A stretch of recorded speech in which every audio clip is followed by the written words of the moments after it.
Chaque jour, des millions d'êtres humains luttent pour survivre dans des conditions inhumaines. Le sous-développement, c'est bien plus qu'un concept, c'est une réalité qui nous concerne tous.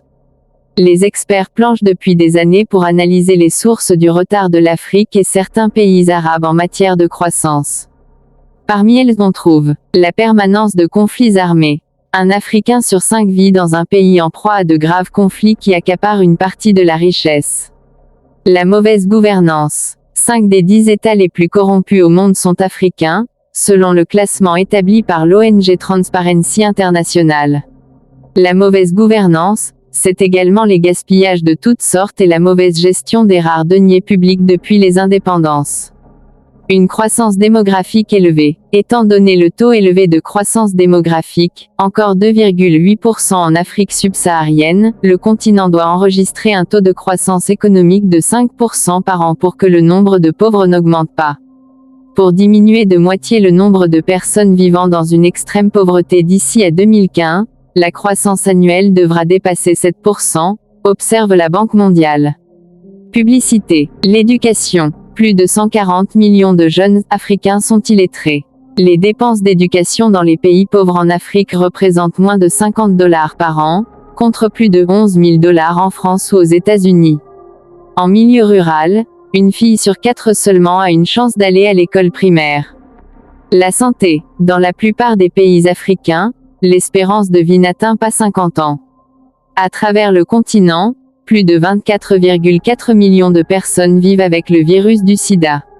Ce qui se traduit par un appauvrissement des familles concernées, une perte de capital humain et une baisse de productivité, une ponction dans l'épargne.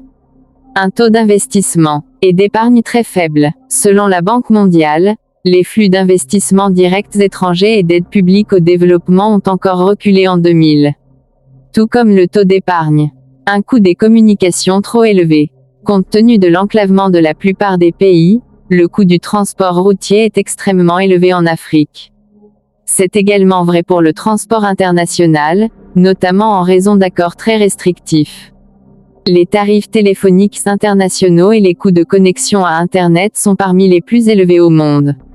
Une faible intégration au commerce mondial. La dégradation des termes de l'échange compte tenu de l'évolution des cours des matières premières, dont dépend largement l'Afrique, aurait coûté à la région depuis la fin des années 1970 quelque 50 cents pour chaque dollar reçu au titre de l'aide, estime l'organisation non gouvernementale, Oxfam. Le protectionnisme des pays riches. Les subventions agricoles des pays membres de l'OCDE représentent quelque 300 milliards de dollars. C'est l'équivalent du PIB de l'ensemble du continent africain, rappelle la Banque mondiale. Selon Oxfam, ce protectionnisme agricole des pays riches coûte environ 2 milliards de dollars par an à l'Afrique subsaharienne. Le poids de la dette extérieure. L'Afrique est la région la plus tributaire de l'aide, mais aussi la plus endettée. Ce fardeau est évalué à environ 200 milliards de dollars pour l'Afrique subsaharienne. Son remboursement absorbe la majeure partie des richesses créées et des exportations.